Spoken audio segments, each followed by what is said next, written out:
Hello, guys. Welcome to another episode of the e-commerce lab by Ecomcy, the place where edit related to Amazon FBA product level and e-commerce. My name is Vincenzo Toscano, founder and CEO of Ecomcy. And today we have a very special guest. His name is Vikram Saxena, and he's the founder and principal consultant at Better Commerce, where essentially it's a all-in-one solution when it comes to creating cloud-based e-commerce solution for your business. And the reason why I wanted to bring to the Vikram to the podcast is because we, as Amazon sellers, Walmart sellers, and people that mainly specialize on marketplaces only, sometimes we want to create that omnichannel strategy going beyond these marketplaces. And sometimes we struggle. Like, how do we personalize that experience? What does it look like creating, my experience beyond the marketplaces that most people use on a traditional basis? And I'm sure today on this conversation, we're gonna deep this conversation into that, and of course, bring you as much value as possible around this topic. So, Vikram, it's a pleasure to have you on the show. How are you doing today? Thank you so much, Vincenzo. It's a pleasure to be here. I am doing pretty good. Thank you for that. Thank you Hope you're so doing much. good. I appreciate you being here. We're actually in the same city in London, so I'm looking forward in the future to, of course, meet and have a cup of coffee. Beyond that, please tell us a little bit about yourself. I know when I was having a look at your background, you're such a serial entrepreneur. You have so much experience when it comes to e-commerce, and I'm sure you're gonna add a ton of value to our audience today. So tell us a little bit about yourself, of course, the company Better Commerce, and let's go from there. Sure. Thank you so much, Vincenzo, for this opportunity to share a little bit about us and me. So I am basically a self-taught programmer. Lost my bike got stolen with the insurance money. I bought a computer, and I picked up a book which was titled, "Learn Programming in 24 Hours." I spent 48 hours on that book from page one to page last, and I said, "This is what I'm going to do for the rest of Yeah. my life." And before that, until then, I had tried selling credit cards. I had done door-to-door marketing, quite a bit of things, all very disillusioned at the time, but thankfully I found what I wanted to do. From that point onwards, I worked with large corporates, small companies, software development, and lived in Germany for about 3 years. Worked for a very large organization building their B2B commerce platform back in 2004 when it was actually larger than Amazon itself. So designing, building that solution for a company like Tech Data, gave me a huge exposure, opportunity, and an understanding of, how large scale systems operate. That really helped me shape whatever I went on to build after that. 10 years into the corporate world, I quit, started my own IT services business, and then we were doing a lot of other technologies, e-com websites for different customers. Then we built a platform for tech data, which was basically a central digital world for lot of software vendors. What that did was, so today, if you go to PC World or Curry's website, Mm, you would probably, and you want to buy, let's say, Office, Symantec, or Adobe, any softwares, you're basically using the platform that we built for tech data, which they offer to the likes of Curry's across globe in about nice. 18 countries and Europe and everywhere else. And the idea was that at that point in time, we make an API call to the respective software vendor, bring the activation key, and deliver it to clients in the browser right away in real time. This Wow. was quite a huge shift compared to how things were done about 10 years ago. When you wanted to buy a software, you'd probably go to Curry's or PC Mm-hmm. World, Yeah, pick up yeah. a box which would have a key printed on paper and a DVD in there. So we built this solution, scaled it up really well. We still maintain it for tech data. And then we said, even if we could build a solution like this of this scale for somebody else, why not build something of our own when there Exactly. was not too many options for mid-market businesses or retailers to go digital on their own? The typical options were, if you wanted to go digital, and outside the marketplace world I'm talking about, not in the marketplaces. So if you wanted to go digital, you would probably look at solutions like, Shopify, WooCommerce, and the likes of Mm-hmm. those, which are really great to get started. But beyond certain point, it becomes very challenging if you do not have enough control and flexibility to do things. Yeah. And then you would have to look at upgrading or scaling up to the likes of commerce tools or hybrids or very large scale enterprise softwares, which tend to burn a huge hole in your pocket. You Expensive. need to Yeah, have yeah. very Yeah, yeah. expensive. You Yeah, yeah. need to have a huge army of developers and consultants to implement that and maintain it, and a life cycle of about 18 to 24 months to do anything. So we wanted to do something, bring that enterprise grade quality and capability at the budget which would not burn your pocket. Yeah. And that is how and why we started Better Commerce. Love it. What a story. And what I love about your story as well is that because I have met with our founders and people also been trying to create this omni-channel experience for e-commerce companies, but the fact that sometimes they lack the technicality knowledge in terms of how an API works, how the actual programming behind this looks like. Sometimes they're not able to go as deep as they need to actually come up with the mindset in terms of, okay, this is what actually sellers are struggling on a daily basis. How I translate that on a technical point of view to then provide this as a feature in the first place. And that's something I actually saw across your company. You go very deep into issues that sometimes if you're not very technical, you can easily miss. And that's where the value is with better commerce, right? Now, I want to start touching on one of the first topic, which is being omnichannel, right? Better Right. commerce is all about that. Be able to on a single platform, be able to have these experiences across multiple channels, and at the same time, as I briefly said at the beginning, personalize those experiences, right? So I guess let's start with that. In terms of from your point of view, why is important in 2024 to go omnichannel, right? In terms of as an e-commerce business, trying to divert the awareness of your brand and the catalog exposure to multiple channels, essentially. Yeah. See, I think omni-channel is going to be very huge, and I think one single channel oriented businesses will struggle in the long term. Mm, So if you look at marketplaces, it's great to get started with marketplaces and you're having yeah. your own basic website. And but beyond certain point, you want to, because if you're operating only on marketplaces, you almost have no information about your customer. There is Exactly. almost zero customer intelligence that you have besides how many units you are selling. That's it. Yeah. You have You don't no own the idea data. You don't own the data. You don't have their emails. You don't know anything about anything them. about the customer. So basically, you can't do any marketing, and you are entirely dependent upon the marketplace that is doing that. Whereas, and unless and until you own the customer, you can't customize or build a loyalty with them. Yeah. If your product is a very generic product of which people really don't care. For example, a bulb, electrical fitting in your house, nobody really cares what bulb you put, as long as it serves the enough wattage, right? So nobody really cares. You'll just order it from anywhere. Things there are that you don't really care about, but then there are things that you really care about. Yeah. And if you Exactly. are selling one of those things and you don't have brand loyalty, you will very easily lose. And worse, even that marketplace can cannibalize and make a cheaper version of your product and start selling that above your product in that same listing page. Yeah, You're I too, know. It's huge. It's right? huge. And this is something, unfortunately, it's good that you mentioned the last point, which is this marketplace, specifically Amazon, sometimes when they find a successful product, they might Yes. launch it as Amazon Basics. And effectively, Yes. now you went from being the dominant seller on that category to not being anymore because they're going to be sometimes 40-50% cheaper. They're going to have the premium placement. And it's difficult for you as a small, medium business to be able to compete with these titans, right?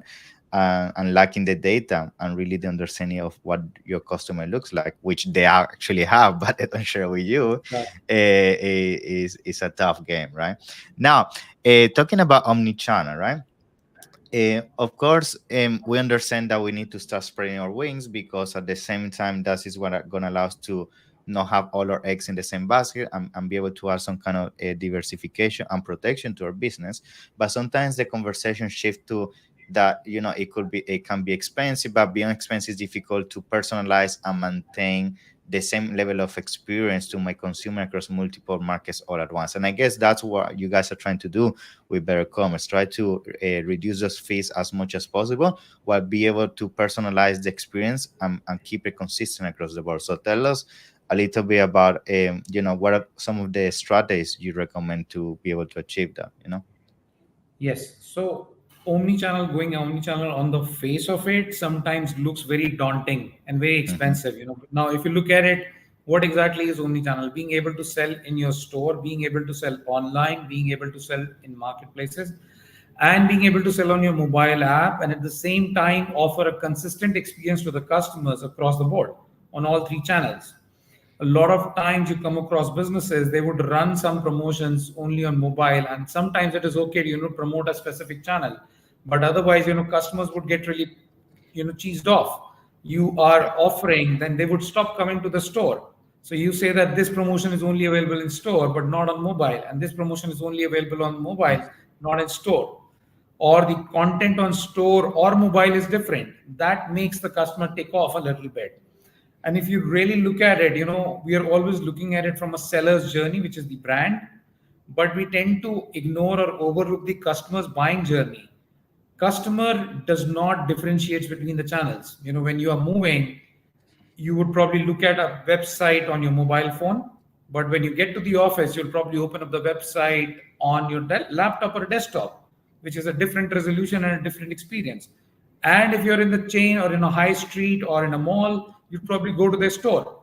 So Hmm. customer really doesn't differentiate. He likes a t-shirt, he's here bookmarked it, goes to desktop, checks more details, then happens to go to a store and checks out the fabric and everything. And Yeah. if you know all of this about them, then you can start to do and engage with them in a non-creepy way, which is a very critical point, Yeah. right? That's important.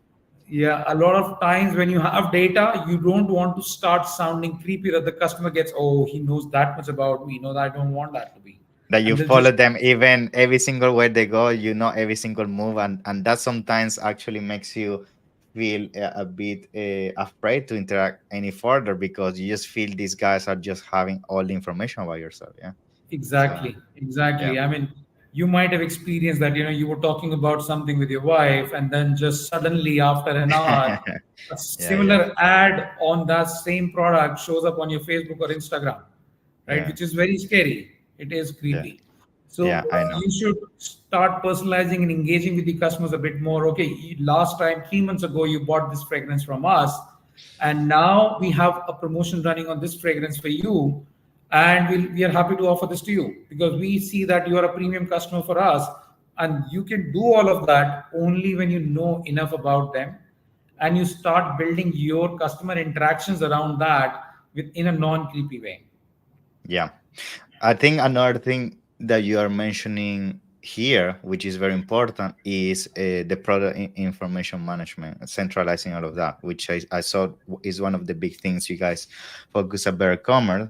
And I feel from experience, even myself, talking to clients, is something that people is not doing efficiently, and that's what sometimes is affecting the success you may have when going omni-channel. Because I have seen so many times a brand has a set of images on Amazon, but then you go to the website, they have other images, they have a pricing in Walmart, but then the price is different in store, and then you go to I don't know, Facebook, and they have a different tonality that the one they have on Instagram. It's a mess. They don't have a real identity as a brand when it comes to really becoming omni-channel brand.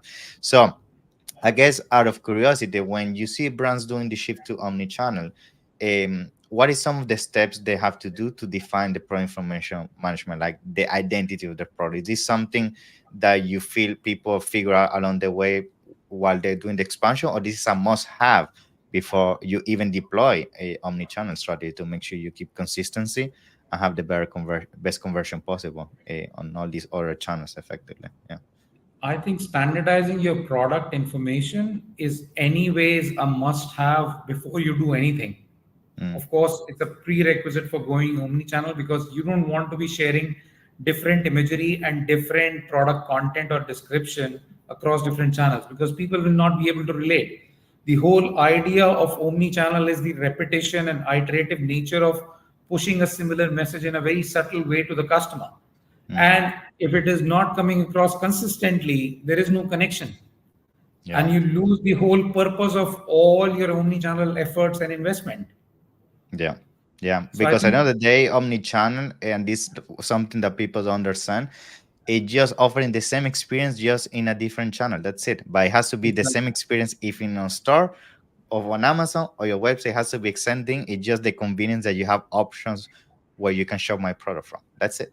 Yeah. exactly. Perfect. That is what it should be about. And the product data has to be centralized. And a lot of lot of times what we found is even loads of large businesses, they are operating their product data out of spreadsheets.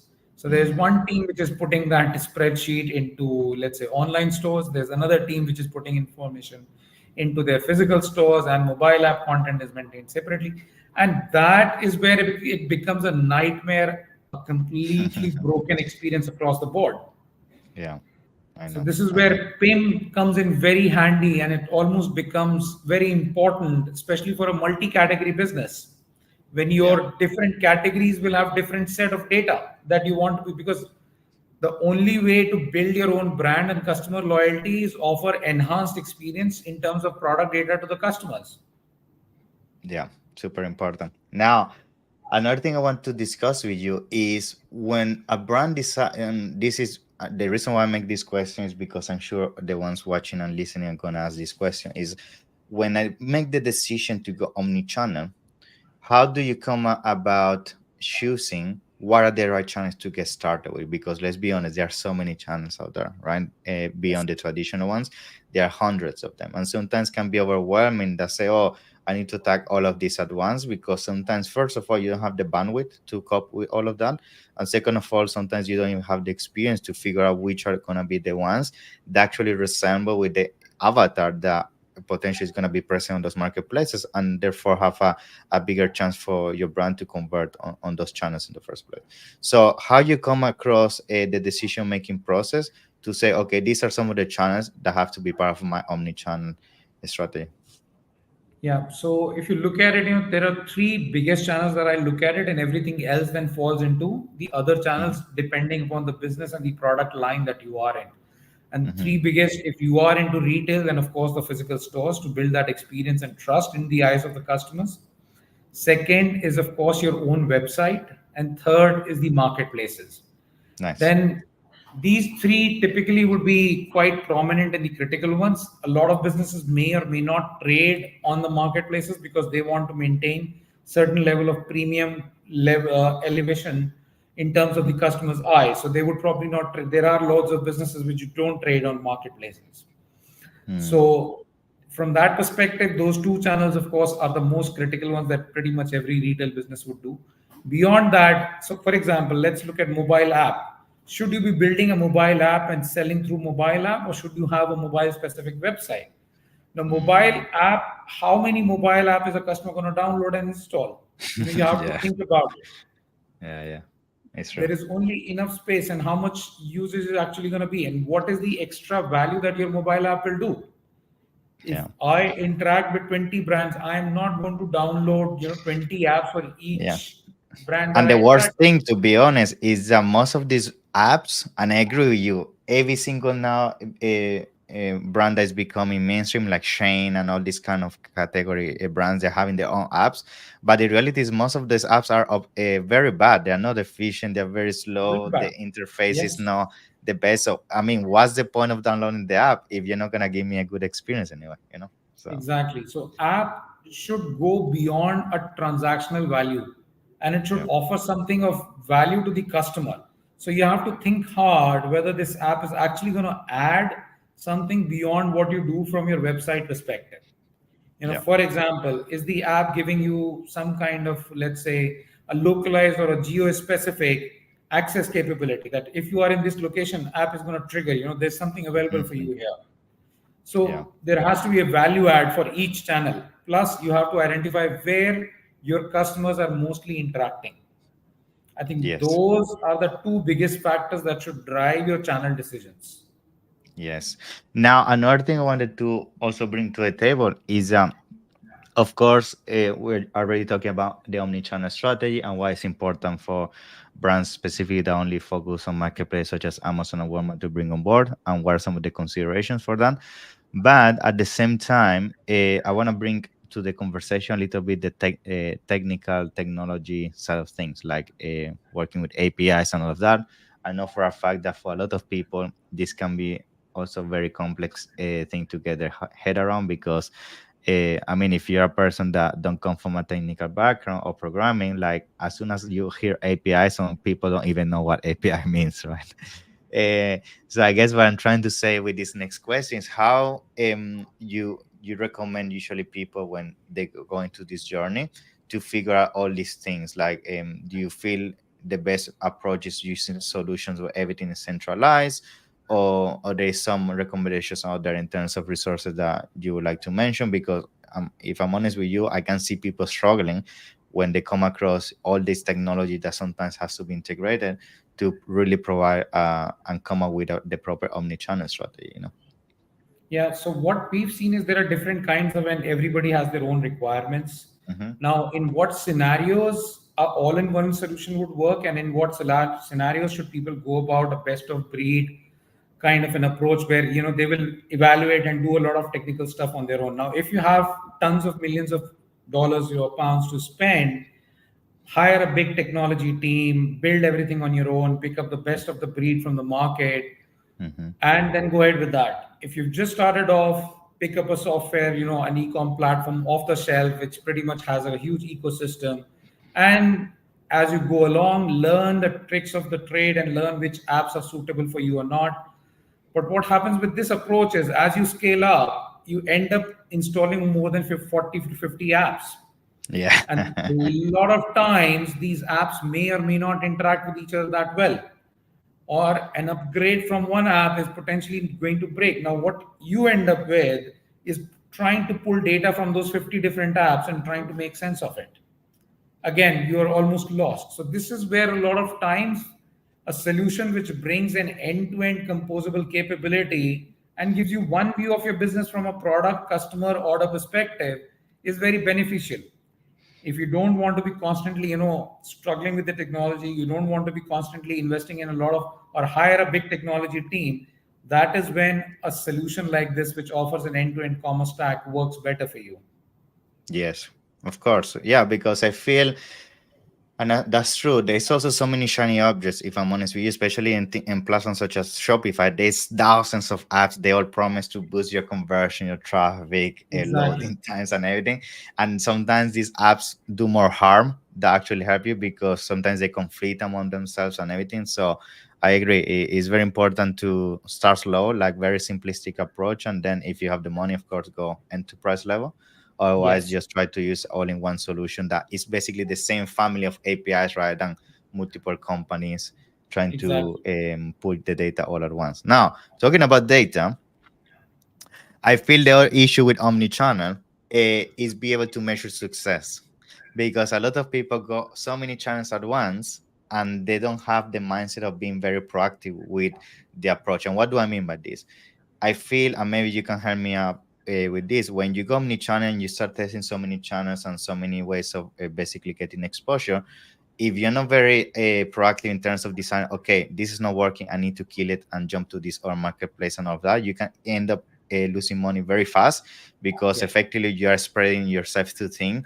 And if you don't make decisions fast enough, you can struggle. Now, that at the same time comes combined with the fact that you need data to make that decision making. You need a retail analytics in terms of a dashboard that tells you, okay, what is happening on each channel, where is my ROAS going, where is my spend going. So tell us a little bit about how you recommend usually e-commerce founders to a high level, of course, come up with an approach where they can make fast decisions about based on data, which marketplace and which marketplace doesn't work in terms of the omni-channel approach. Yeah. Hmm.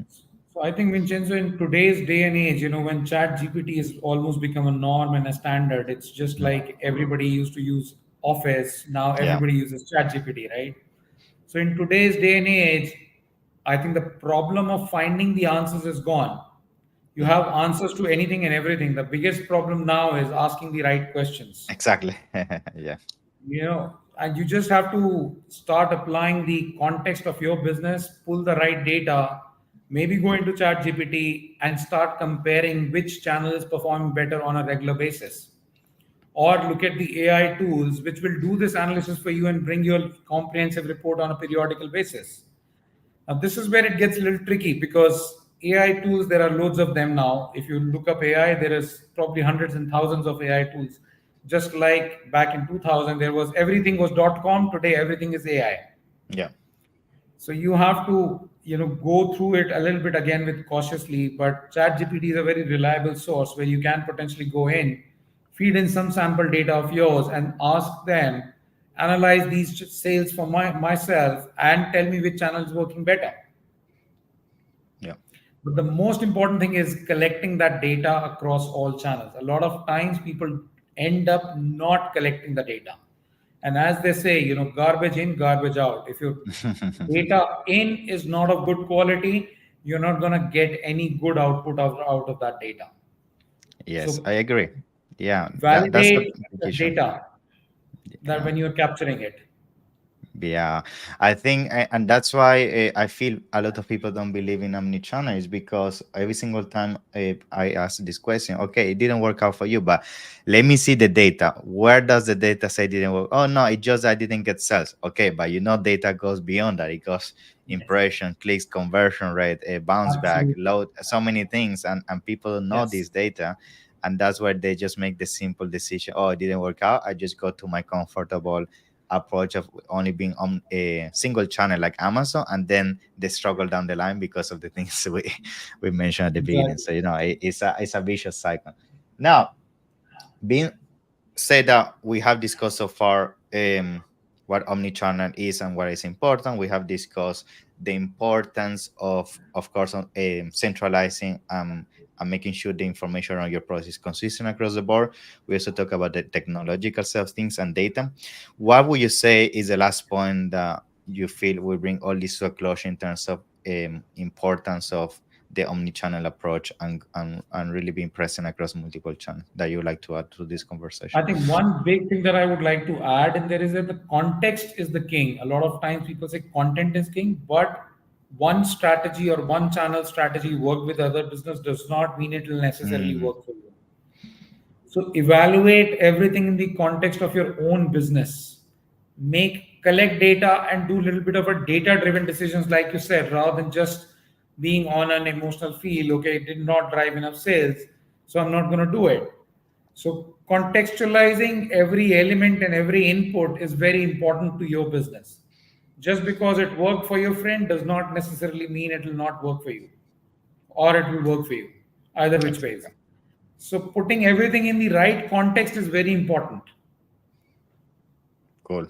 Very important indeed, because and what you said there, it happens so often. People just start repeating things, and this happens across the whole community as a whole. One person says something about experience they had about something, and now people Yes, assume that's the baseline across the board, and they just get brainwashed and don't try nothing new, and they just don't think outside the box. So it's cool that you bring that forward and make the emphasis, because I feel this is something people need to hear more often and figure out that sometimes you have to try things on your own, and figure out that sometimes what didn't work for your friend is definitely could be the game changer approach for your business. So Vikram, I think it's been a pleasure to have you on board. I know this goes so much deeper. There's so much technicality and amazing things we can keep discussing, but I want to use the last few minutes so you can tell us a little bit more how people can reach out to you, and also how people can work with Better Commerce and go from there to basically leverage the omni-channel strategy. yeah, so they can reach out to us on our website, bettercommerce.io. They can reach out to me directly on LinkedIn, and they can also reach out to me via email, let's talk at bettercommerce.io as well. Awesome. Thank you so much. It's been a pleasure. And for those hearing and watching this episode, make sure you check the notes where you're going to find all the information in terms of how you can get in touch with Vikram and Better Commerce. Other than that, it's been a pleasure. Thank you so much for your time. And I can't Thank wait you so to much. meet you soon in London and have a nice catch up. Absolutely. Yeah. Let's meet up for a cup of coffee. Yeah, Yeah. Let's do it. Have a nice one. Take care. Bye. perfect.